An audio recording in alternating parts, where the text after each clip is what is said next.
Hey, I'm Zach. And I'm Jesse. On today's show, Aladdin's not-so-magic Model 3 ride, Exclusive Dashcam and Sentry mode footage. VW's Mea Culpa, That and more next on episode 144 of Tesla Time News. on Now You Know.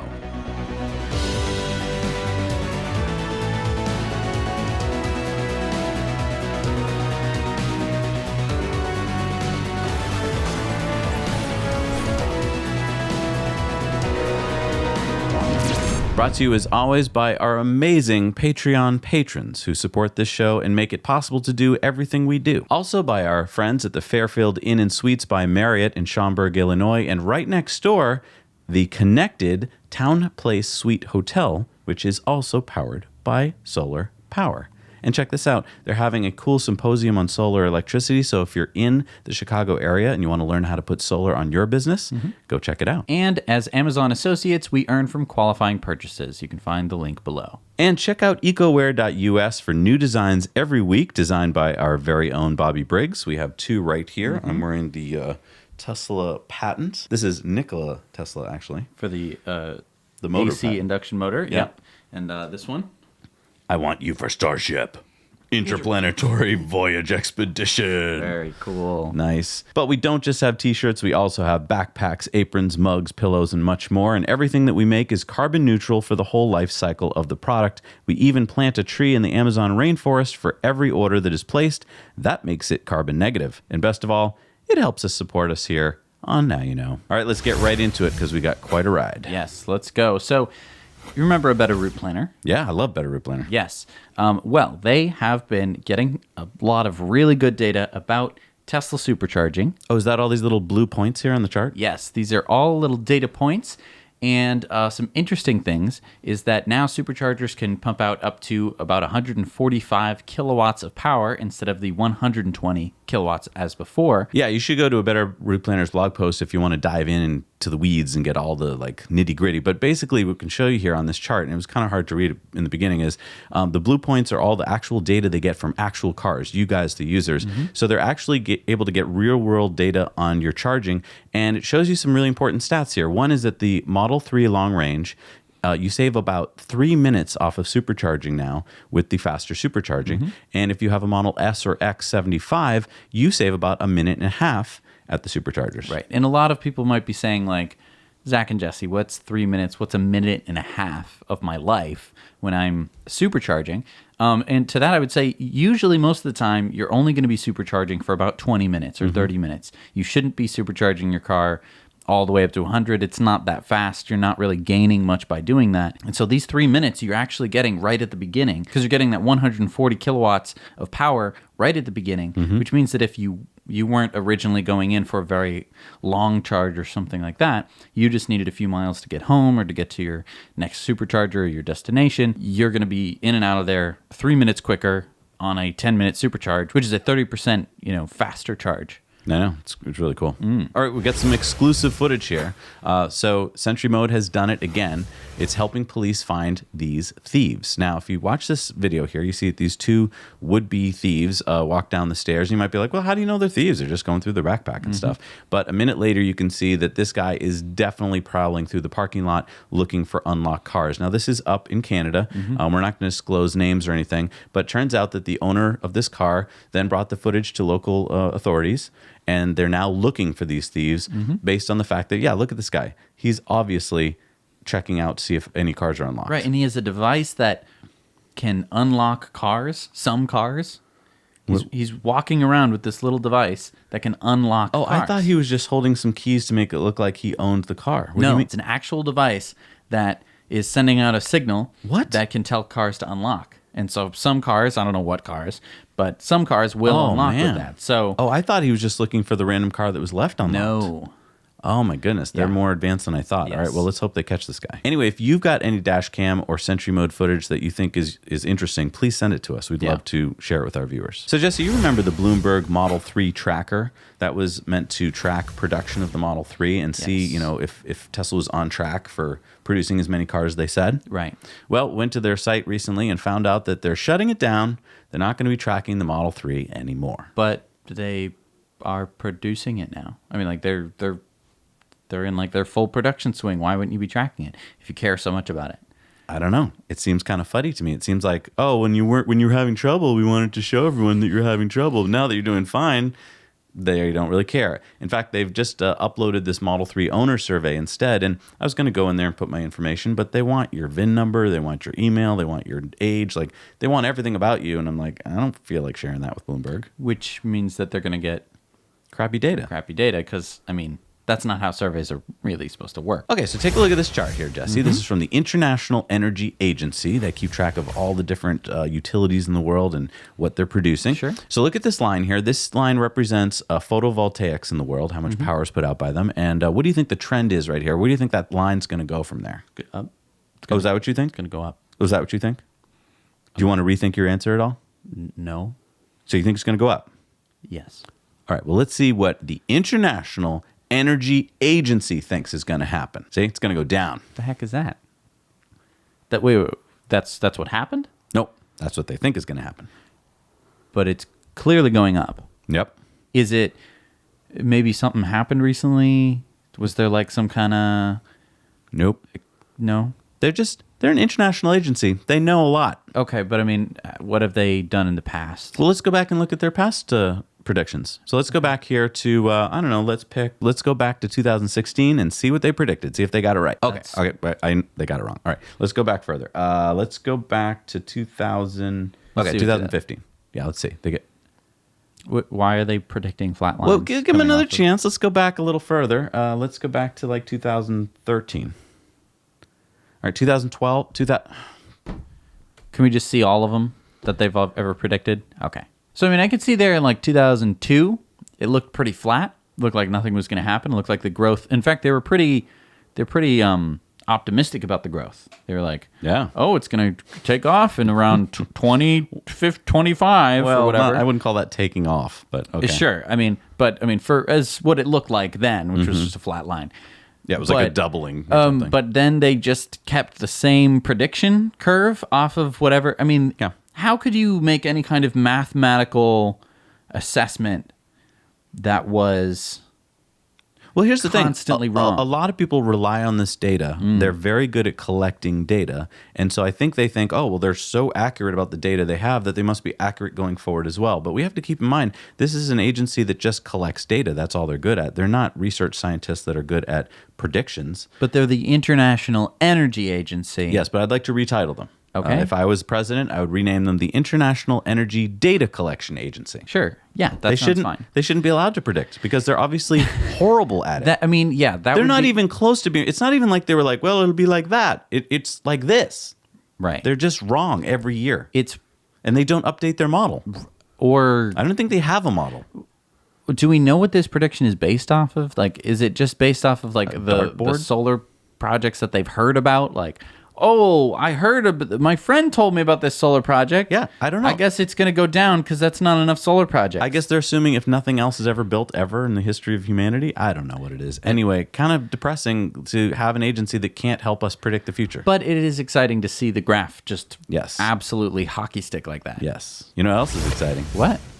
A Tesla pickup truck. Oh, yes. We've been talking about it for years now, right? But on Ride the Lightning podcast, the Ryan McCaffrey podcast that comes out every week, he interviewed Elon last week, and Elon said a couple exciting things. He said it's got to have incredible functionality from a load-carrying standpoint, look amazing, but it won't look like a normal truck. It's going to look pretty sci-fi. That means that it's not going to be for everyone. Like if somebody just wants to have a truck that looks like trucks have looked for the last 20 to 40 years, it's probably isn't for them.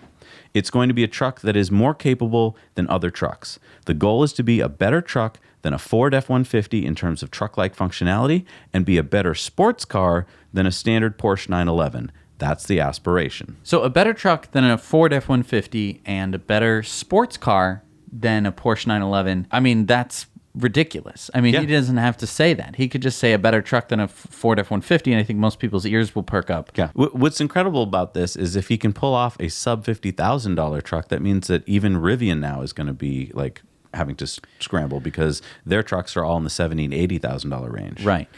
So keep in mind, though, that Tesla has hardly ever been able to get their lowest priced car out in numbers. Like when they predicted they'd have a $50,000 Model S, they were only able to offer that for a very short amount of time, 2 or 3 weeks. And as we know with the Model 3, there is a $35,000 Model 3. you have to call Tesla about it. Right. You know what else is exciting? What? Yeah. He said it's going to be revealed later this year, which means we're probably going to get to go to the reveal party. Absolutely, we're going to get to go to the reveal party. Do you think we'll get to sit in it? Do you think they'll have an actual truck to sit in? I don't know. Usually at the unveiling, they usually just show it off. Maybe we get a ride. I just want to talk about this for a minute. Okay. Like the Model S was like groundbreaking for its time. Well, it's the first time you had an electric car with a decent range. Right. Aside from maybe the Roadster. But it was the first car that could really comfortable supercharge. sedan, right. Right. It could really supercharge. It could really drive across the whole country. You could really live your life in it and not have to have another car. Because at the time, only other electric cars out there were like the Leaf. Right, and that was 2012. Then 2016, you had the Model X. That was 4 years between models. And the Model X, Don't say anything bad about the Model X. I'm not saying anything, but I'm saying it was built on the Model S platform. Yeah, but it had It had- such different stats and functionality. It had very similar stats. It had different functionality. It has Falcon It was doors. one of the first. It was basically the first SUV electric because there was nothing else out there. There you go.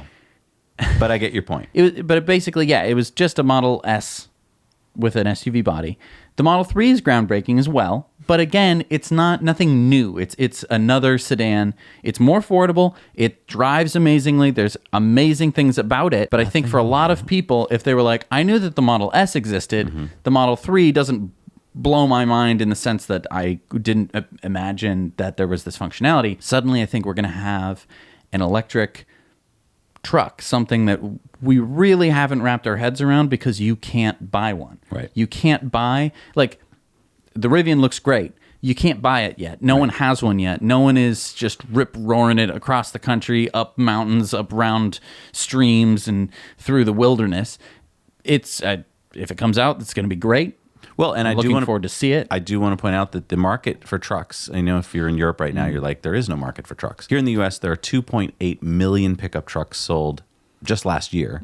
And there's over 10 manufacturers in the U.S. that sell them. And it's a $75 billion market. That's how many trucks were sold in 2018. So it's a huge market. And if Tesla can do what they've done in other markets and start to disrupt, that could be incredible. It is, yeah. And that's going to be transformational. I think that'll, the truck market has been untouched. The truck people have been, I don't want to call them truck people, but the people who drive trucks have not had anything where they can be like, oh, well, I guess I could get an electric truck. Right. And I think you've seen some resentful truck drivers who see Model 3s on the road and are just like, what is this all about? Right. And it's like, yeah, if you need to tow stuff, if you need to put stuff in the back of your car or just have a big man car, then yeah, you don't have that.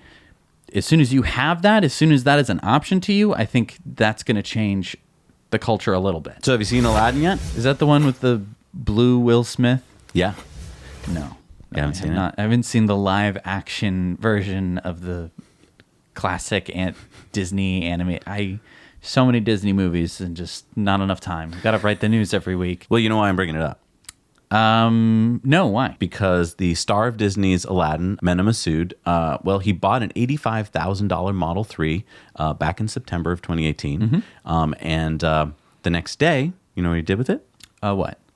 He crashed it into a tree. That sucks. It does suck. Yeah. Here's the thing, though, why it's a story. He blames the suspension. So he blames Tesla for it. And in fact, he's filed a lawsuit against Tesla that he just filed last week. Oh, I am remembering some news stories that I've seen, some places I've seen it, and then they said that the wheel fell off. Yeah. Lynette Lopez, remember her? She's the reporter from Business Insider. She called them Wompy wheels. She basically wrote this kind of fuddy story on the fact that Tesla just seems to lose their wheels all the time. So Jesse and I decided to research a little bit, and we found that we can't find any other case of a Model 3 losing its wheels. In fact, all we could find was, so back in 2013, 2014, there was a suspension arm on the Model S that was a little weaker than it should have been and cracked in a couple cases. So Tesla upgraded that part. Maybe that's what she was talking about, Miss Wompy Wheels. But we decided let's look into this case. So according to the case that was filed in LA District Court, he claims that the steering wheel locked, the front passenger wheel crumpled and ejected from the car, and the car itself skidded onto the sidewalk and crashed into a tree. Also, kind of damning for Tesla here is that Geico, according to this lawsuit, has sided with Masood and said that Tesla is also to blame. So we wanted to look into this because we're like, these pictures look kind of weird to us. They look like a very high-speed crash where the wheel was torn off. And in fact, according to a Tesla spokesperson, she contradicted Masood's account and said, quote, "The car's wheel was torn off because the driver crashed into a tree at high speed." Okay, but this is just sort of a he said, she said. Sort It's of not. scenario. You know why? Why? Because Model 3 has data. What? Tesla has all the data leading up to the crash about pretty much everything you can imagine. So I mean, it has a recorder basically. Yeah, it's like a black box recorder in an airplane. It knows what the driver did in terms of the steering wheel and the accelerator pedal and the brake. It also knows how fast the car was going. It knows about lateral yaw and roll and stuff like that. It knows all sorts of stuff. So in the lawsuit, they cite this data, and so the data is now in the lawsuit and is public information. So we went and got it for you. Right. So first of all, there's some pictures here, so you can see what we're talking about here. Here's his car after the crash, and here's a picture of the tree that got smashed into. So when we saw that, Jesse and I were first like, "Gosh, it looks like someone going faster than stop-and-go traffic," which is what the lawsuit claims. Right. Yeah, it says that it was stuck in rush hour traffic. Yeah, on Hollywood Boulevard. In fact, we found the exact spot. We went on Google Maps, and here's the spot. And Google Maps has been updated since the accident, so we can actually see the tree that had been smashed into. So we can see Hollywood Boulevard. You can see this is what it looks like. Yep. This is what he was driving down. So let's go into the lawsuit here. Yep. This is data that they cite. This is some of the Tesla data here. Yeah, and we're just giving you a couple pages of it because it goes on for many, many, many pages. Right. But we found some very relevant data. So this one I think is probably the most important chart. And this is the speed of the car leading up to moment zero, which was the impact. Yeah, so and let's take a look again at the street here. What would you assume the speed limit to be? It's about 30 miles an hour. Yes, the speed limit on almost every residential street in America is 30 miles an hour. Sometimes even lower if there's a school or something else. Okay, so let's look into the data here. How fast was he going? About 1.2 seconds before the incident, he was going 56 miles an hour. So, I mean, 5 seconds before the accident, he was going about 33 miles an hour. He then accelerated up to 56 miles an hour. Now keep in mind, he just got the car the day before. This is a Model 3 Performance. And as all of us know, when you're in a Tesla, it's hard not to want to stomp on it. But shouldn't do that in a residential area. But anyway, it looks like he did. He stomped on it. And then this next data should show you kind of what happened. This graph is the steering wheel angle in degrees. So when the line is straight on the zero line, it means you're holding the wheel fairly straight like this. When you see the graph go up like it does to 100 degrees, that means you turn the wheel right 100 degrees, so more than 90 degrees, so like this. So imagine you're driving at 56 miles an hour and you go, "Oh crap!"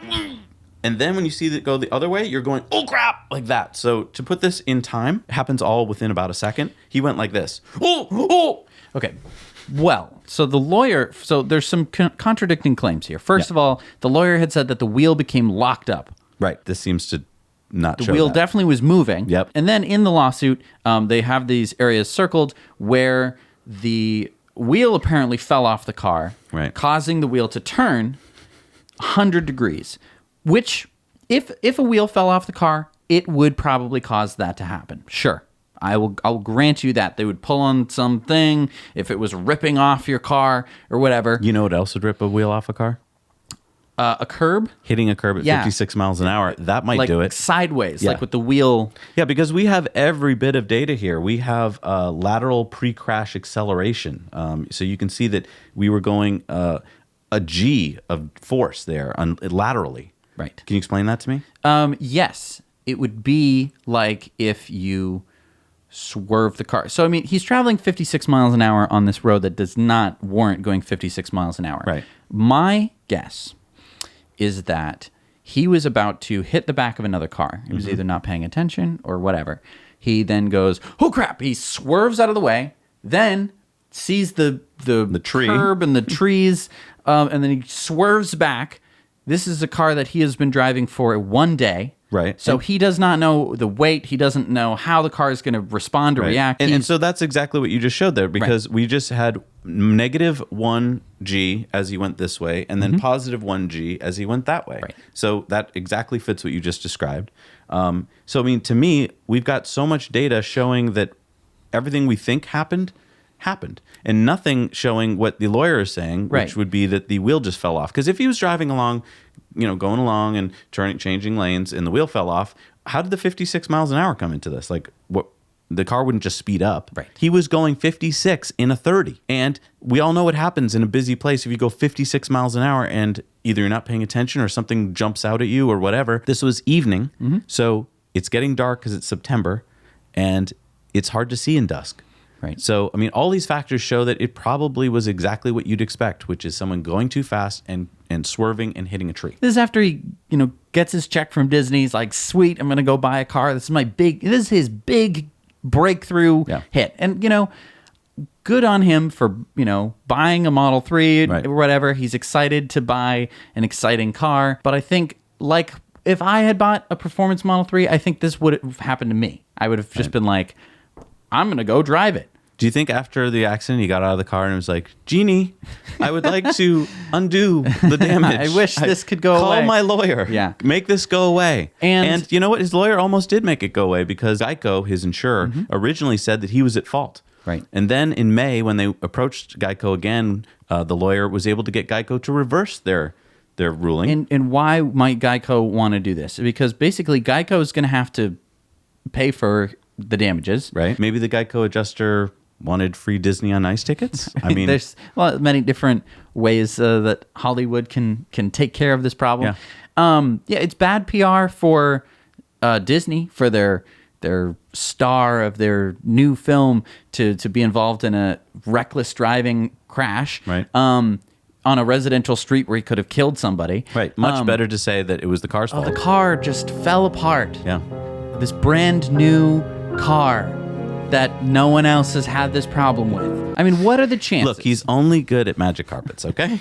But what are the chances, right, that it didn't happen to just anybody else? And hey, if your wheel fell off your Model 3, please tell us about it. In the comments section, email us, whatever you want to do.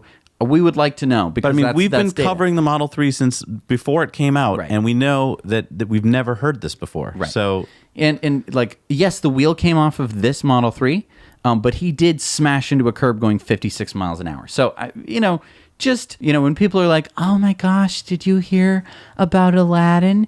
The actor, his car, the wheel fell off his car and he smashed it." You can be like, that sounds plausible. You know what I can't wait for? What? Is for Tesla to, in the court case, pull out their dash cam footage and be like, Your Honor, I'd like to submit evidence B here, which is our USB stick of the dash cam footage showing that he was at 56 miles an hour and swerved into a tree. Right. Case closed. Right. Move on. Hey, you want to hear about another crash? Yeah, I guess. All right, so our buddy Travis caught this accident on his Tesla Dashcam. So basically, he was driving along, doing his own thing, sitting at an intersection, and he saw this, or at least his cameras saw this. And he drove off to the side, and it was like, oh my gosh, I hope no one's hurt. Realized that nobody was hurt, and then went on with his day. And when he got home, he was like, gee, I wonder if my Dashcam caught any of that. Pulled out his USB, checked it. It had caught it. And so he contacted the authorities, and through this dash cam footage was able to help figure out who was at fault. Obviously, it's the black SUV who barreled through a red light into oncoming traffic and was not insured and had a suspended license. So this is an important point, because Tesla Insurance, when they start up, they could have an incentive program where you report an accident by digitally filing your dash cam footage right from your car, and their system could match it up with the date and timestamp and location, and then boom, you've got an accurate understanding of what happened at an accident scene, as opposed to having to have weeks of insurance crash scene investigations, interviewing witnesses, filing reports, that are very inaccurate. Well, but I mean, they have investigators, and the police were there within like 30 seconds. Okay, but as Travis said, the police did show up in 30 seconds, but he didn't know who to believe. He didn't see it, so he couldn't tell. He said until Travis's footage arrived, he wasn't going to be able to determine who was at fault. Maybe this was a rare case. I mean, in most cases, it must be very clear cut as to who's at fault, right? No. So I've been involved in quite a few insurance cases over the years, and basically you have to go to some room in your state where there's a crime scene investigator person. Both sides tell their tale. Of course, both sides are saying they're perfectly innocent, and then that person has to decide based on very little evidence. Some tires, marks on the ground, and fender damage, and they have to make a decision, which I'm going to guess is a lot of times wrong, and then someone's got to pay for it. If an insurance company can have accurate information, they're now going to know, oh, well, you're not a good driver. I'm not going to insure you, or I'm going to raise your premiums. Interesting. Nothing I want to remind everybody out there, if you've got a Tesla and you've got your dash cam with your USB stick ready to go, you might have passed an accident or some important moment and been too upset at that moment to do anything about it or realize it. Well, you have 10 minutes, actually, where if you go and hit your Tesla Dashcam button, it will record the last 10 minutes. So even if it was 5 minutes ago, you can still have it saved. That's really cool. Some quick research shows that estimates place dash cam cameras in the United States as a $4 billion market by 2020. So, they're cheap and easy to put in your car, but most cars still don't have them, whereas all new Teslas have them built in. It's so funny how, the car market, it's not such a hard thing to install. No. Just a dash cam. I know. Talk about disruption. Tesla's doing so many disruptive things, but putting a dash cam built in is really not one of them. That's a pretty easy thing to do. They're disrupting an industry that's already super tiny. Right. They're like, oh, we'll just put a dash cam in it. They're just like, dang it. We were going to make so much money. All right, so a lot of people have been reporting on VW's latest Mea Culpa, which is a ad campaign that is basically apologizing for what they've done. VW actually called it their Mea Culpa? Well, why don't we just play it for you and see what you think? Okay. More details incoming involving Volkswagen and the growing scandal. The world's largest car manufacturer under scrutiny as the emissions... Dissatisfied customers filing complaints against the German auto...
All right, so after you watch that, you might be, we couldn't play it with the soundtrack because the soundtrack is Simon & Garfunkel's song Sound of Silence, which makes you tear up. And as you might have heard in the beginning of the commercial, there was some radio garbled stuff that you heard. And here's a transcript of what it said. The world's largest car manufacturer under scrutiny as the emissions dissatisfied customers filing complaints against the German auto.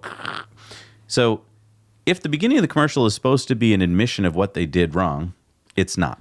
They didn't admit anything. So for those of you who don't know, Volkswagen was involved in the diesel scandal, which occurred roughly in 2015. Right. Dragged on for quite a while. Well, that's when they got caught. Basically, yeah, VW had been cheating on its emissions test. They had written special software into their cars to realize when it's being tested and to change the way that the car drove to emit less pollution. Only when being tested. Right. At all other times, the car was driving around emitting far more than they admitted to. Right. They were caught, and then they had to pay billions of dollars to the U.S. government. And that's one of the only reasons why you're now seeing Electrify America putting charging stations is because they had to pay for settlement. it. Exactly. And it's still ongoing. There's still people suing VW over this. It's an ongoing thing. So now they release this commercial, and I think this was supposed to be their final, like, we're sorry, let's move on, right? Because it shows all these engineers who are late night designing a new car. And what is the new car? It's the VW ID Buzz. Right. Which we have seen before this commercial. What? I'd like to point out. Yes, this concept came out in 2017. Which is fine because Dieselgate obviously happened in 2015. So this could just be a recreation of what happened in actually, 2016. No, actually, I think I've seen this earlier than that. Yes, Volkswagen had concepts of an electric minibus since like 2011. So maybe that's what you're thinking of. But it wasn't the ID Buzz. It was this, which looks somewhat different. Didn't they have something even earlier than that? Yes, because that 2011 electric minibus was basically ripped off of their 2001 concept for a minibus. It wasn't going to be electric, but... So let me get this straight. Yeah. We want to make a commercial to tell the world we're sorry for what we did. But don't put what we did in the commercial. Nope. And don't put we're sorry in the commercial. Don't put we're sorry. And put that we're working really hard to make something completely new from what we've learned. Like, we learned we should have done something different, so we're going to build this new car. But it turns out that's a lie, because that new car, we had already started working on it before we got caught. So here's my thing, and here's why I'm so upset about this. If you're going to apologize, the way you should apologize would be more like this. We're so sorry. We're greedy corporate bastards, and we put your health and your well-being after our wallets for years. We prematurely killed tens of thousands of people, all the while lying to you and telling you that our vehicles were clean. But really, behind closed doors, we were trying to cheat and lie right up until we got caught. And even now, after we were forced to pay billions of dollars in damages, we spent years looking for a way to keep making ICE engines instead of electric motors. But now we're out of options, so we're going to make electric cars. Hope you have short memories. Right. I mean, I would have gone for... Well, look... I don't think that any corporation who did this could just make a commercial, no matter how heartfelt, no matter how, self-deprecating or sorry they were, and for it to be okay. Because honestly, it's not like they were selling us something that didn't turn out to be exactly, the jam doesn't last as long in the refrigerator as we said it was. No, this was actually killing people, because this sort of pollution that it causes kills people. And if it doesn't kill you, it causes asthma. We're seeing new studies every day of new things that pollution linked to Alzheimer's, linked to dementia, it's linked to autism. It affects every organ of your body. Right. It's not good to have pollution anywhere, and yet you're selling these to basically everyone, and they're polluting everywhere. So there's no commercial that they could really come up with, unless it was like, we've changed. We've taken we found all the bad people, and they're all fired. We fired them all. They're all blacklisted. We told everyone it's on their social medias. They're never going to get another job again. They're terrible people. We're the people left. We were the people. Hi, I was an accountant, and I had no idea that this was going on. We're so sorry. We're going to rebrand. We're going to change everything. We're doing only electric cars. We're selling all of our gas car engine facilities to other companies, or we're retooling all of them. That would make me be like, all right, let's see how you did. I mean, if you had a friend and you were at some party or something and your friend did something awful, right? Would they be like, oh, hey guys, there was that party, but hey, who wants some ice cream? You wouldn't be like, are you apologizing to me? And you'd be like, ice cream. Oh, and also Paul Simon, let's hit it. Hello, darkness, my old friend. You'd be like, what? No, man, that's not cool. Right. That's not an apology. Say that you're sorry. And let's talk about apologies. Right. I mean, last week, New York's police commissioner, James O'Neill, apologized for something the police did in 1969, which was the Stonewall Raid. The Stonewall Inn was a place that many gay people gathered in the 60s, and it was very regular for the New York police to go there and just beat them for no reason because they didn't like them meeting there. And this was just a regular occurrence until finally people got so upset and they started to march and they started to protest and they said, no, enough. Now, decades later, the police finally apologized. And this statement from James O'Neill: the actions taken by the NYPD were wrong, plain and simple. I think it would be irresponsible to go through World Pride Month not to speak of the events at the Stonewall Inn in June of 1969. I do know what happened should not have happened. That's an apology. VW could very easily come out and admit to what they did wrong and apologize for it, not do it with some fancy commercial. They don't need to spend a lot of money on a soundtrack or on robots. They could just have a person in front of a white screen and they could tell you that. But they don't even want to tell you that because they don't want you to know what they did. Right. It's just slightly under the radar of most car buying people, right? Most of the time we don't really care about the diesel scandal, and they don't want to dig that whole thing back up, right? So they just want to have it be something that just sounds like news or whatever. And if you're in the know, you're like, I know exactly what you're talking about. But that doesn't, it's not an apology. That nowhere in there were they sorry. They were just sort of like, oh, like, what was that? Yeah. I mean, that could be a sorry sigh, but you could just say you're sorry. Right. And again, we've had this concept. This concept of the ID buzz is not new. It's from 2001. It's changed slightly. They've made improvements. They made the lights look all fancy, but they knew that they were going to make a microbus. And in 2011, they knew that they wanted to make an electric microbus. But you know what they wanted to make more? Right. ICE engines. Right. Diesel cars. All right, let's move on to some company that we do like. Yes. As we reported last week, Tesla needs to sell 90,700 cars to beat their Q4 2018 sales record. Do they need to beat this record? Well, Elon wants to. Okay. Now, according to sources at Electrek, during a Tesla executive sales call to North American sales and delivery managers, Tesla is now giving bonuses of $1,200 to sales employees and $550 to delivery employees for every sale, and then they're going to double it if they actually achieve 36,000 sales in the month of June. Now, according to these sources, Tesla has already sold 33,000 cars in North America this quarter alone. Wow. So just North America. Not including China, not including Europe, And not including Australia, not including Japan, not including Hong Kong, not including all of those. Start selling in Australia until next quarter. That's true. But no, but they sell Model S's and X's there. True. Here's my conjecture. Q1, we had a lot of one-time expenses that aren't going to be repeated in Q2. They had to pay off their debt and so forth. So in Q2, if they can actually meet or beat the sales number, it is very possible that they could have a profit. Maybe not a big one, but a profit in Q2. Interesting. Which I think would make the stock move. Now, I think that it's interesting that they're offering bonuses for sales staff and also delivery staff. Yeah, why? Because you might be saying, well, Jesse, it's so they can sell more cars.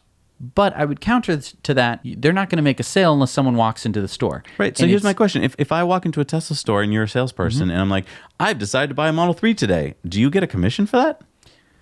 I think you do. I think you get a $1,200 commission. I don't know. That's just... That seems crazy. And yes, not everyone's walking in there going like, I'm going to buy a car today. A lot of people do, but I mean, some people might just walk in and say, oh, wow, what's this? I don't understand what this is. And the salesperson might answer all their questions and convince them that this is their next car and that they're going to buy it. And for that, I'm like, I totally understand the commission system. But again, this points to needing a sales fleet, a mobile thing. Oh, I heard about that. Right, because we made a video about it. We made an in-depth about sales fleet. It's our idea of how Tesla could increase sales if they really wanted to. Yeah. Basically, instead of keeping all of their sales employees stuffed up inside of their stores, they could have them driving around, roving the streets, ready to sell you a car at a moment's notice. Go check out our video about it. All right, it's time for... the lightning round. Here we go. All right, so numbers are in from China for April of 2019. It shows that 100,000 plug-in EVs were registered in China. Wow, that's a 34% year-over-year increase, and that's versus the ICE car sales, which are in the red. That's right. They're declining. This means that China's plug-in electrics could be 7% market share by the end of 2019 and over 10% market share by 2020. So this is really exciting for Tesla because Tesla, I don't know if you know this, is building a factory in China. In fact, the structure of the factory looks to be almost complete. And you know what else is exciting? What? China's changing one of their policies on license plates. China's National Development and Reform Commission, the NDRC, they just updated its policy in order to remove quotas for new energy vehicles, electric cars. Quotas? What do you mean quotas? Well, so there's so many people and so many cars in these big cities that they basically limited the number of cars that can be registered every year, because if everyone were to have a car in a city like Shanghai or Beijing, you couldn't possibly move, right? So in Beijing right now, there are 3 million people on the waiting list to get a license plate so they can buy a car, and they only gave out 60,000 plates last year to electric vehicles. So now they're changing it to where if you buy an electric car, you're exempt from this plate quota thing? Yeah, so you can automatically get a plate. So just in Beijing alone, there's 3 million people waiting for a plate. Yes. You know what's crazy? What? Cleaning solar panels. Check this out. It looks like a lot of fun. That does look like Pretty a lot easy. of fun. Look how fast they move. Just clean them up. People always are like, oh, you have to clean solar panels. Isn't that really difficult? Isn't that so hard? You know what is hard? What? Cleaning this up. This is waste from the Kingston coal ash spill in 2008. It surrounds a Tennessee home. Acid rock drainage from a mine in Ohio, or a coal ash landfill under construction near Wilmington, North Carolina. It showed heavy damage from a hurricane. That's hard to clean up. That's like millions and millions of dollars worth of damage. Yeah. And yet to clean a solar panel, you need to like hire a couple Brush it dudes off. to just like clean it. So Hey, dude, you want me to clean your solar panels? Right. It's not that simple, man. You gotta have a hose. All right? And you have to know how to point it. All right, so we've reported on Tesla Cam Sentry Reviewer app. That's a cool app where you can just get all of your footage off of your car really easily. but it's only for Androids. And many of you wrote to us and And we're we're like, where's the iPhone app? It finally came out. It's called Sentry View on Apple iTunes. It costs $7 because it's on an Apple device. It has high rating on the Apple iStore. So Nice. I'm sorry to you, Apple people. You elected to buy something that costs more money, which just sort of signifies that you're someone who likes to pay more money for the exact same thing. I'm just saying. we're going to get so much hate mail for No, that. no, we're not. Put the monitor stand. Put that up there. What monitor stand? There's a Apple monitor stand sells for $1,000. How much do normal monitor stands cost? Like $5. I don't know. They just come with the monitors. You don't have to buy them. All right, so if you're in Ontario, Canada, you have to support this. This is a proposed bill, number 123, the Reserved Parking for Electric Vehicles Charging Act. What does that mean? That would make it so that if you ice a charger, if you park your ICE car in a charging spot, you get a ticket. Why isn't this already a thing? Exactly. Ridiculous. Let's do it. So you're going to start to hear more and more about this. You're going to hear about car companies collaborating or merging because they can't seem to do this on their own. They can't seem to make electric cars all by themselves. Interesting. Here we got Jaguar and BMW. They are having an EV collaboration. And Nick Rogers, the Jaguar Land Rover's engineering director, said, "The transition to ACES, which is Autonomous Connected Electric Shared, represents the greatest technological shift in the automotive industry in a generation. The pace of change and consumer interest in electrified vehicles is gathering real momentum, and it's essential we work across industry to advance the technologies required to deliver this exciting future. It was clear from discussions with BMW Group that both companies' requirements for next-generation EDUs to support this transition have significant overlap, making for a mutually beneficial collaboration." Can you interpret that for me? Yeah, I want to give you a quick translation. Tesla's way ahead of us. We cannot catch up by ourselves. This industry needs to work together in order to keep up with Tesla because there's no way that we would advance beyond what we needed to. It's the disruptors that are causing these industries to be like, crap, we have to do something. We have to make a electric ride-sharing car because there's no other thing that's going to be able to compete with it. Exactly. And to show you that that's true, Ford closes their engine plant in the UK. So the Ford Brigand factory in South Wales, UK, built about 20% of the engines in British Ford vehicles in 2018, including the B-Max and the Fiesta. It will close in the fall of 2020. Ford's European president, Stuart Rowley, says changing customer demand and cost disadvantages, plus an absence of additional engine models for Brigand going forward, make the plant economically unsustainable in the years ahead. Good news is that Tesla is coming to Iceland. So according to Tesla, they are going to be putting in 2 superchargers, one at Klauster and one in Dour. This is really good because 85% of Iceland's energy is renewable and 100% of Iceland's fuel is imported. 100%? Yes, which means that they have to pay about $7.50 a gallon. Wow. So during the Ride the Lightning podcast with Ryan McCaffrey, Elon said last week about the Supercharger network, no other manufacturers have contacted me. And I thought, that's strange because he's invited anyone who wants to use it to call them and talk about it, which is weird because, I mean, even if you weren't sure if you wanted to work with Tesla, why wouldn't you at least tweet at Elon and get the deets, and find out like... You wouldn't want to tweet. Look, we're a big, sophisticated company We here don't at do Ford that. or GM or Toyota. We have meetings. We do not tweet things. I don't even know what Twitter Okay, is. why haven't they reached out to Tesla at all to ask about it in any setting and in any form or way? It's You mean just writing crazy. a letter? Dear Mr. Musk, To whom it may concern. how do your superchargers work? Are they Please filled with gasoline or... Please tell us sincerely, Toyota. So the former mayor of New York City, Michael Bloomberg, he won't be running for president, but he is putting down $500 million to help move the U.S. away from coal and natural gas. He's got some pretty cool goals here. Number 1, change state and municipal policies. 2, grow the climate movement. 3, accelerate the closing of coal plants and prevent the opening of new gas-powered plants. And 4, help elect climate champions. Now, why am I bringing this up? Because if you want to do any of those 4 things, like maybe you want to run for office on cleaning up the environment or climate change, or maybe you want to get your local government to do something positive like EVs, he just said he's going to write checks up to $500 million. Right. Contact Beyond Coal and say, hey, I need some money. Toyota's executive vice president, Shigeki Terashi, said they are accelerating its electric vehicle plans by 5 years and securing batteries by partnering with new battery makers. Woohoo! Awesome. Hold on. What? Half of global sales will be electrified by 2025 now, 5 years ahead of previous plans. Good. But, he said, quote, we haven't changed our policy towards battery EVs. We are not shifting our focus to prioritize battery EVs, nor are we abandoning our FCV strategy. FCV fuel cell vehicle? Yeah. So they're still hydrogen?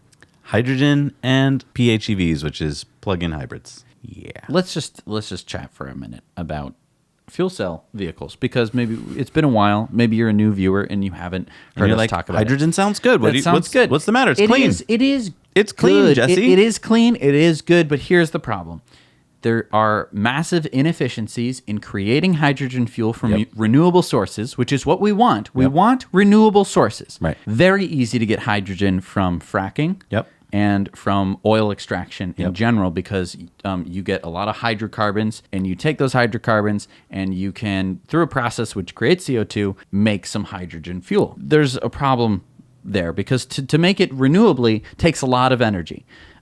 More energy. How about we do it with solar? You could do it with solar, but that means that you need more solar for the same number of cars than you would if you were doing battery electric. Battery electric, you need less generation, less renewable energy. It takes less energy to create the fuel because you're basically just making electricity, putting it in your car, driving. When you're making hydrogen, you're taking electricity, converting it into hydrogen fuel, then you're transporting it into a car, then you're transporting the fuel into electricity, which then makes the car go. You're losing efficiency the entire way.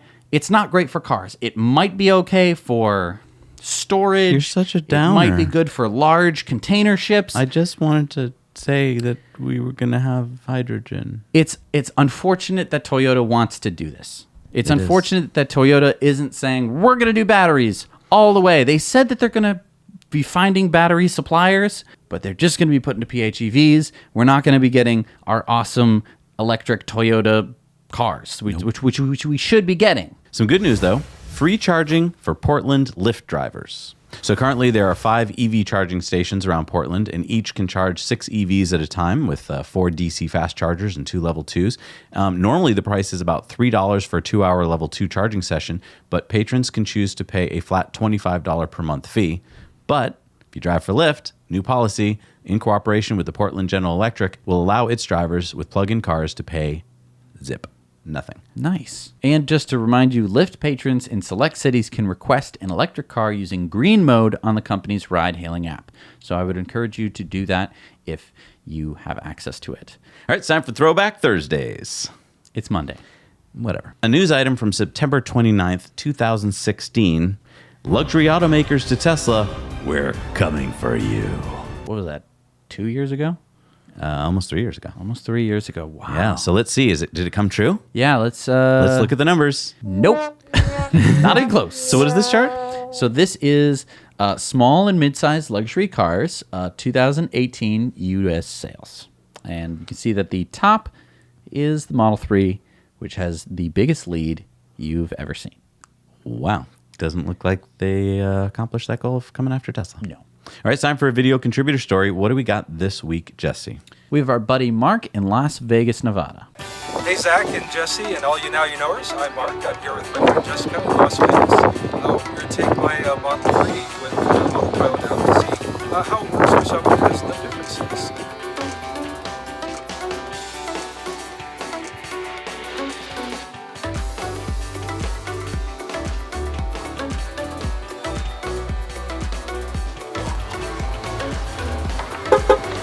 Now that's cool. That's a lot easier than holding keys in my shoes. Oh, that is so cool.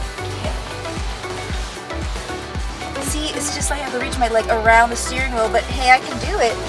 It's just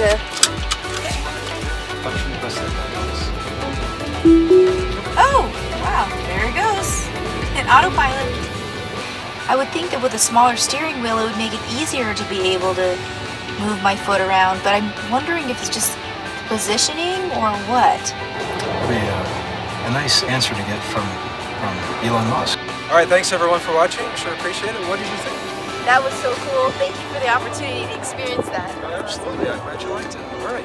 Well, then, Now you know. Wow, that's a fantastic story. I just want to tell you a little bit about Jessica. Jessica is a disability rights advocate, the world's first and only armless pilot, and shares some of her experiences having limb difference as a co-owner along with Tisha of their video channel, Life with Feet. The full video is presented there, so go check out their YouTube channel for that. Jessica wants to add the disclaimer that people shouldn't try to drive with their feet, unless, of course, they usually do. Mark will invite Jessica back to try it again as soon as full self-driving is fully functioning on his car and once regulations in Nevada or nearby have approved it. Mark hopes that Nevada might be early since Tesla's located so close to their state politicians in Carson City. Thank you, Mark, and thank you, Jessica. And please head over to Life with Feet and leave a nice comment for us. Yeah, definitely. All right, it's time for our Patreon bonus stories. If you're new to the channel, you might be wondering what that's all about. Well, if you go over to our Patreon, you can support the channel for as little as $1 a month, and you get to watch all of our bonus stories, which we're about to record right now. How many stories is it going to be this week? Like 7, I think. Yeah, you're going to get that all for $1, along with every other story we've ever done and every other one we're going to do. This month for $1.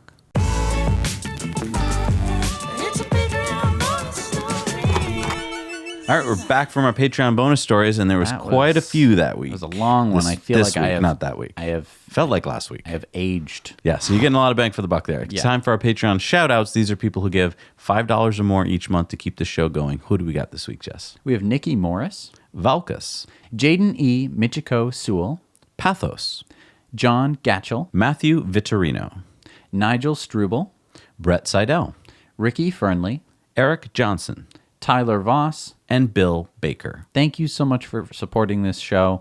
You make this channel possible. All right, it's time for Elon's tweet of the week. And now I know officially this isn't Elon's Twitter, but it's so close because now that they've hired this new guy over at Tesla, it's like they're brothers or something. The first version 3 Supercharger is now open. It's at the Fremont factory in California, and it has the amount of power as this many bicycles. Yeah, it's 250 kilowatts. It's amazing. Right. All right, it's time for community mail time. Community mail time. Our buddy Paul sent this in. He said, so here is the license plate I had on my previous car, and now 3 years, 28 days after my wife put down a deposit on the Model 3 for our 2nd year wedding anniversary, we have completed our promise, and our baby is charging at the local nature center for free. And our buddies Silvere and Isabelle in France sent us this video of them picking up their new Model 3 and going for a road trip to Switzerland. Super fun. And our buddy Eli here has just sent us this cool information that, you remember Starman?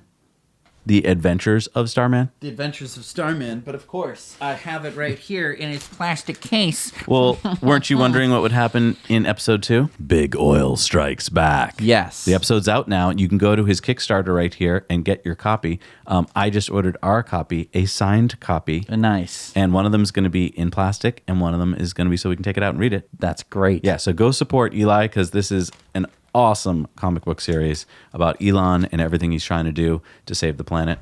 So go do your part. Thank you, Eli. Hey, Jesse. Yeah. You ever wanted to be an undercover agent? I would never want to be an undercover agent. What a dumb thing to be. Wait, is that implying you are an undercover agent? No. No, it is not implying anything, nor not implying. Okay. But if any of you out there have wanted to be an undercover agent, you could go be an undercover agent for the Sierra Club, and you could go to car dealerships and see if they're really trying to get you into an EV or trying not to. So go check out this link below, fill out this little application, and they might send you off undercover on a mission. Interesting. Usually they don't know what an EV is. You walk in, you say, I'd like to buy a Leaf, and they go, what's that? So our friend Raphael was driving on the 295 in Virginia when he passed this accident. It appears a Model S drove straight into a divider. Now, the driver appears to be uninjured and standing nearby on his cell phone. Obviously, we don't know the speed he was traveling, but judging by the amount of front-end damage, it had to be very fast. I think he's lucky he walked away. Another story you won't hear about in the mainstream press because... oh, yeah, the car didn't catch on fire. Also, Raphael says, you guys convinced me to buy a Model 3 so much that I sold my 2002 Porsche Carrera 911. And our buddy Brandon just got his Model 3. He said, I am thoroughly enjoying my Standard Range Plus Model 3. Just turned over 6,000 miles today, even though I just took delivery on March 16th. My family has already taken 2 long trips with it, including 2,063 miles in just 3.5 days from Colorado to Arizona, then around Arizona, and then back. Don't let anyone suggest that the Standard Range Plus is just a city car. Having previously owned a 2012 Leaf and a 2014 Fiat 500e, I cannot believe that the Model 3 is in the same price range as those cars were when they were new. The performance, efficiency, and long-range capability are in a completely different class. As far as I am concerned, the game has not been changed. The game has been won. The general public just needs to be made aware of this fact, and you are doing a great service on that front. Thanks again for all that you do to support the Tesla and EV community. Well, thank you, Brandon, for telling us that story, because we need to hear these firsthand accounts of how awesome the car is. Next road trip you guys go on, I'm just saying you should vlog the whole thing and then send the footage back to your editors. I'm just kidding. Don't do that. Save the footage and then edit it up later, because no one needs to see it day by day. That was a dumb thing that we did. I don't know. It's pretty cool. We gained a lot of subscribers that started the channel. Sure. Might not have happened that way. We could have lied. We could have just said, "Hi, we're about to do this. We're doing this right now." Maybe, but they knew. They could tell. They could tell. True. You remember Mr. G? Yes. Failure is a chance to learn. To learn, exactly. Well, he was written up in Hegarty's, and look at this. His class is featured in his awesome... I mean, you remember him too, right? Yeah. He has this awesome class that he teaches kids how to make electric cars, and his shop class is fantastic. He taught us how to weld. We welded something. Still hasn't broken yet. That's right. We welded it. Pull on it. See? You can check out the video of that right over here, I think. Yeah, or here. Or over, I think it's over there. I don't know. YouTube sucks. All right, it's time for on-air question of the week, and we got a question from EV Calc. He says, charge facilities at airports. The Zurich Airport in Switzerland recently installed 48 of these 11-kilowatt chargers on one deck of their parking garage. Is this the right way to do it? First of all, it's great to have chargers available in the airport. However, this could be done better. The majority of guests at the airport park for at least 12 hours for a day trip, or even 24 hours plus. Therefore, 11-kilowatt chargers are more than adequate. Installing 3-kilowatt plugs would be sufficient and would allow most travelers to top up their EV during this stay. In exchange for the lower charging power, they could have installed 3 to 4 times more plugs to serve more EVs. All right, well, that's a really good point. And he kind of answered his own question there, which is a really good point, which is you get to an airport and you got a level 2 charger and you're like, yes. But think about it. You're getting out of the car. You're probably getting on a plane to Aruba or something, and you're going to be gone for at least a day. Right. Most likely more. Right. And so a day... even just a day, let's just say it's a day trip. Yeah. That's more than enough. Like, way more than, what do you... Right. The semi-truck, probably at a level 2 charger. Right. You know, for whatever vacation you're doing, Yeah, it's way too much. So his point is that even though they've got 48 chargers, which is fantastic. I've never heard of an airport having that many, but that's not going to be enough in the coming years. Whereas if you lowered it from 11 kilowatts, just like he said, 2 or 3 kilowatts, you could have 3 or 4 times the number of chargers without having to increase the infrastructure much. Right. Because all you need is just a little more wire, basically. And so you could have so many more cars, hundreds of cars charging. It's really interesting, the different types of chargers that you can put at different types of places. A supercharger is very important, in place between point A and point B. You want to have a supercharger. Right. But then, like, at a place of work, a level 2 charger is fine. You don't need a higher power charger than 6 kilowatts or something like that. And then at your house, you would like to have about 6 kilowatts or somewhere abouts there. But you can make it work with 3. I make it work with 3. I've made it work with 3 for 2 or 3 years with different cars and everything. Right. In an airport, you're going to be gone even longer than that. So it totally makes sense. Trickle charge it. You just need to, fight phantom drain and slowly charge up the car. You do not need to be pumping juice into this thing. And it's better for your battery. Right, to charge it slower. So, yeah, I think that's a really interesting point. And if you're in any way involved with any sort of parking, car situation things, yeah, be thinking about the type of charging that you need. Like, I would say at like a grocery store or something, it's nice to have a quick-ish charger at 50 kilowatts or so. Right, because you're only going to be in there for 30 minutes. Right, and then you can kind of top up a bit. Whereas a level 2 charger is like, great, 2 or 3 miles. That doesn't help me in the slightest. All right, it's time for good news, bad news. Okay, well, I'm glad that we got only good news last week, but I got to give you some bad news this week. Some pretty bad news just in general in the world. So what do you got for me this week? For bad news? Okay, well, the bad news is that GE, General Electric, according to this new report by the Energy Economics and Financial Analysis, EEFA, they said that General Electric, the corporate giant, quote, made a massive bet on the future of natural gas and thermal coal and lost.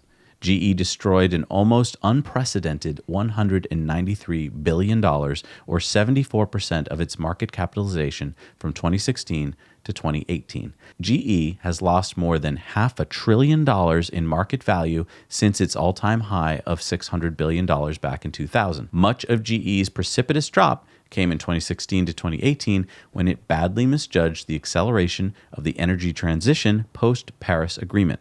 GE assumed wrongly that demand for natural gas and coal would continue to track global economic growth. Well, so that's not, I mean, it's bad that they lost all that money. But see, I snuck it in there a little bit. It's not that bad. It's because they weren't embracing renewable energy. Yeah, they went from being a $600 billion company. They're now worth $87 billion. Holy crap. All right. Bet on the wrong horse. So you got to bet on renewables, people. Let's go for the good news. Wow. The Spanish utility company Iberdrola is planning to construct the largest solar farm in Europe, a €300 million, 590 megawatt project in Extremadura. Now, you notice anything about those two numbers?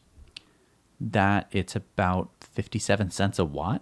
Yeah. That's wicked low. Because, I mean, usually when we're like, what can you do with $1 billion? Oh, you could build a gigawatt of solar. But, like... You can build more than a gigawatt of solar. You could build, like, almost 2 gigawatts of solar with $1 billion. Now, they're not spending $1 billion, but they're spending $300 million to make 590 megawatts. Yeah. That's fantastic. Good job, Iberdrola. You can invest in that company, by the way. And they're betting on renewables, something that General Electric probably should have done. See how he did that? Nice. That was good. All right, it's time for Supercharger Reviews. What do you people have for us this week? Let's see. Hi, Zach and Jesse. David here from Owen Sound, Ontario. It's spring, it's 0 Celsius. Welcome to Canada. Here we have 8 chargers. There's a Walmart. Just across the road from here is Mark's Work Warehouse. There's a Swiss Chalet, and of course, this being Canada, there's Tim Hortons. Pretty good. Hey, Zach and Jesse, this is Chris. We are at the Prattville, Alabama destination charger, which is at the Home 2 Suites by Hilton. There are 2 Tesla destination chargers as well as 2 standard EV chargers. Facility is great, restrooms inside. Restaurants are a good walk away, so this is mainly just an overnight stop. But great charge, full 48 amps. Hey, Zach and Jesse, we're at the Albuquerque, New Mexico Supercharger, 6 stalls. This is right off I-40 and I-25 in Albuquerque. We've got a Holiday Inn Express, and right here an Applebee's. And a lot of other things along the way here. Wow, thank you, people. Yeah, and remember that you can go to our Supercharger review page on the Now You Know channel website, and if you go to our map, you can zoom in, find a Supercharger, and if it's got a little green dot next to it, that's great. It's got a review. You can also shoot one even if it has one. And if it doesn't have a review, be the first one to get us a review. Right, because that's just information. We need to know about the truth about the world. Right. And destination chargers. Don't forget those too. Yes. All right, what do we got for new Superchargers this week, Jess? We have the 6-stall Supercharger in Berry in New South Wales, Australia. We got the 8-stall 150 kilowatt Supercharger in Wall, South Dakota. And the last one is the 12-stall at the Fremont Tesla factory. It's the first version 3 250 kilowatt Supercharger. Yeah, so I mean, it's not new. There was Superchargers there before, but now it's new version 3. Now it's version 3. Yeah. And we got a Be Free to talk about today. So don't forget, if you are like, what's Be Free? What is Be Free? Businesses for rewarding Elon employees. Right. This is something that we started a really long time ago. Yeah. We're inspired by a chiropractor out in California. And he was like, if you're an Elon employee, I want to give something back to you. I want to give you like free chiropractic. So you can find him here, actually. On our map, you've got over 100 businesses that want to give you Elon employees something at a discount or free rate. And what do we got this week, Jess? We have Conquer Terrain, which is in Maynards, which is on the island of St. Peter in Barbados. Half off our hikes and concierge service. Just email us with a company email. That sounds fun. So if you're a Tesla employee and you're planning a vacation to Barbados, you can get half off a hike. Pretty cool. It's now time for our Patreon giveaway. We're giving away a t-shirt, and we're wearing 2 new ones this week. This is, you know, I just realized, Jesse? What? This is, you know, Nikola Tesla designed this motor in 1888. Yeah? It is in my car. I mean, this exact motor that he designed is in my car. Basically. A 2016 car. Yeah. What other thing can you think of that was invented in 1888 that is cutting-edge technology in 2019?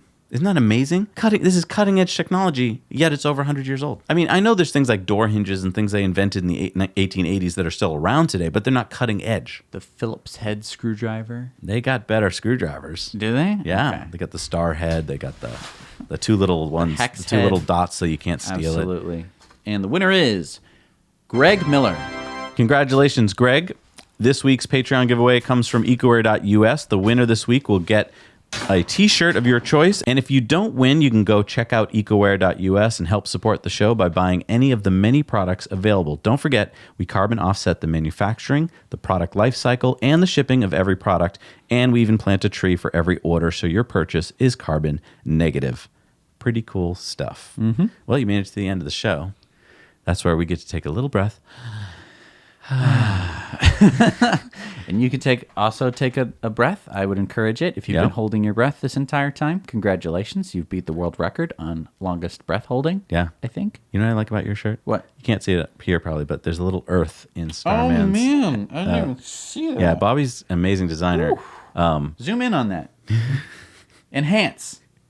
We don't have that function? Okay. Enhance 10 times. Advance again. You know when you're watching a TV show and they do that and they're like, take that fuzzy license plate, enhance. And it just is like, woo, Yeah. woo, and it gets right down and show. I mean, I maybe in the future they'll be able to do that. But actually, I was reading a thing. Why was it so fuzzy to begin with? No. I was reading a thing. And they're able to remaster, using AI, remaster old video games to, they remaster the textures using artificial intelligence. So it takes like the little pixel art things that they did, and it just like... You mean like an 8-bit game, or you're like Super Mario? No, or are like, you talking some about of the just older games that just had... like King's downgrade. Quest? Maybe, possibly. I used to play King's Quest.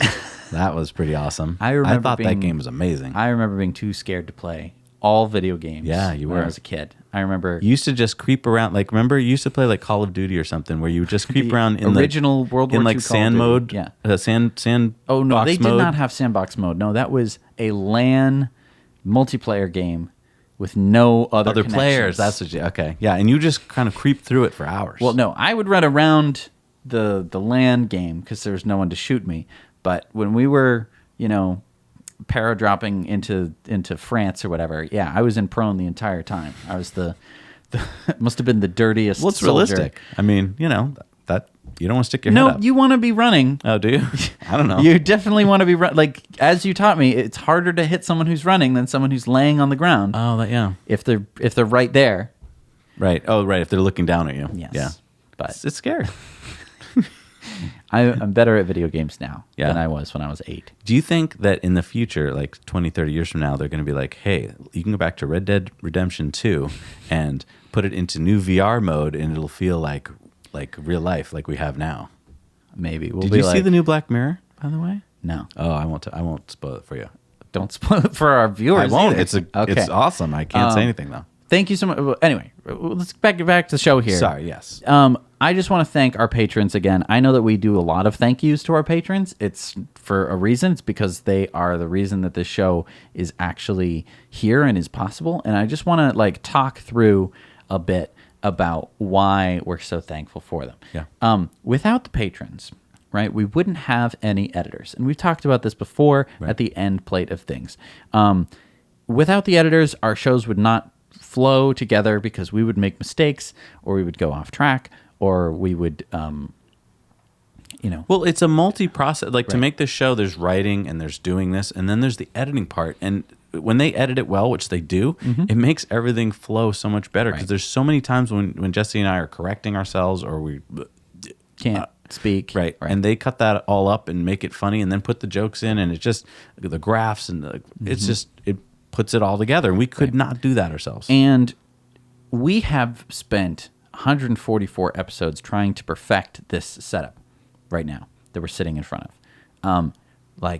We have a camera on a tripod with a teleprompter, with a thing, and a cowl and the right lens, and we have a mixer sitting right over here, along with a little audio recorder that sometimes we forget to turn on, and we're gonna have to replace at some point. We have a little button that turns on the camera, and we would show it to you, but then you'd lose. You wouldn't be able to see us. We'll stop. Right.